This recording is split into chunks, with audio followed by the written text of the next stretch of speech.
60,000 पुत्र, एक श्राप और एक ऐसी नदी जिसका वेग इतना प्रचंड था कि अगर वो सीधे धरती पर गिरती तो पूरी धरती ही चिढ़ जाती।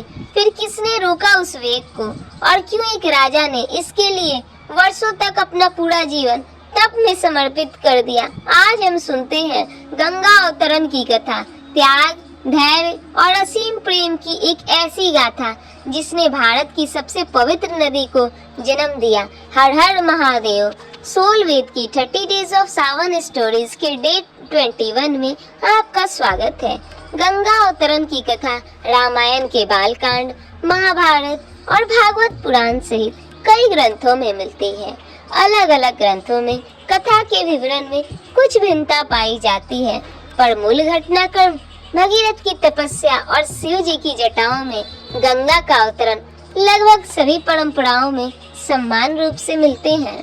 बहुत समय पहले इक्ष्वाकु वंश में राजा सगर हुए, जिनके 60,000 पुत्र थे। एक बार राजा सगर ने अश्वमेध यज्ञ का आयोजन किया, एक ऐसा यज्ञ जो राजा को सर्वोच्च शक्ति और संप्रभुता का प्रतीक माना जाता था।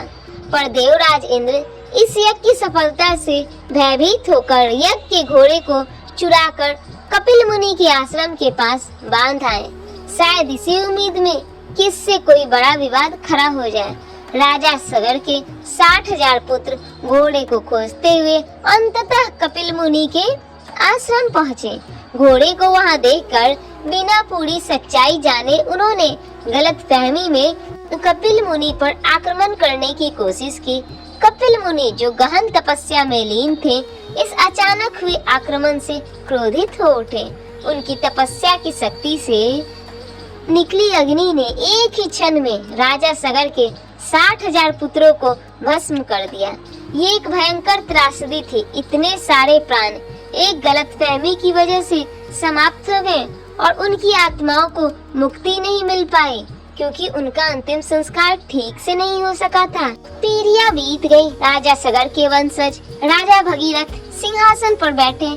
उन्होंने अपने पूर्वजों की इस दुखद कथा का पता चला, और साथ ही ये भी पता चला कि उनकी आत्माओं की मुक्ति तभी मिल सकती है जब स्वर्ग की पवित्र गंगा नदी धरती पर उतरे और उनकी भस्म हुई राख को अपने पवित्र जल से स्पर्श करे। भगीरथ के इस लक्ष्य को अपने जीवन का सबसे बड़ा उद्देश्य बना लिया।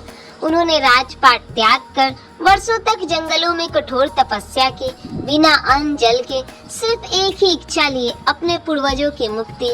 उनकी अटूट तपस्या से अंततः ब्रह्मा जी प्रसन्न हुए और प्रकट हुए। उन्होंने वरदान दिया कि गंगा जी धरती पर अवतरित होंगी, पर तभी एक बहुत बड़ी समस्या सामने आई। ब्रह्मा जी ने समझाया, भगीरथ, गंगा जी का वेग इतना प्रचंड, इतना तीव्र है कि अगर वो सीधे आकाश से धरती पर गिरती तो उनके वेग से पूरी धरती ही फट जाती, चिढ़ जाती। ये तो तुम्हारे पूर्वजों की मुक्ति की बजाय एक नया विनाश ले आएगा। भगीरथ फिर से चिंतित हो गए। उन्होंने पूछा, तो फिर इसका क्या समाधान है प्रभु? ब्रह्मा जी ने कहा, इस समस्या का समाधान सिर्फ एक ही देवता के पास है, भगवान शिव। सिर्फ वही इतनी बड़ी शक्ति को संभालने में सक्षम है। भगीरथ ने फिर से कठोर तपस्या शुरू की, एक बार भगवान शिव को प्रसन्न करने के लिए। उनकी भक्ति और दृढ़ता देखकर शिव जी प्रसन्न हुए और उन्होंने भगीरथ की समस्या का समाधान निकाला। उन्होंने अपनी जटाओं में गंगा जी को धारण करने का निर्णय लिया। जब गंगा जी अपने पूरे प्रचंड वेग के साथ आकाश से गिरी तो वो सीधे शिव जी की उलझी हुई घनी जटाओं में समा गई। शिव जी की जटाएं इतनी विशाल और घनी थी कि गंगा जी उनमें भटकती रह गईं। उनका सारा वेग, सारी गति उन जटाओं में ही शांत हो गई।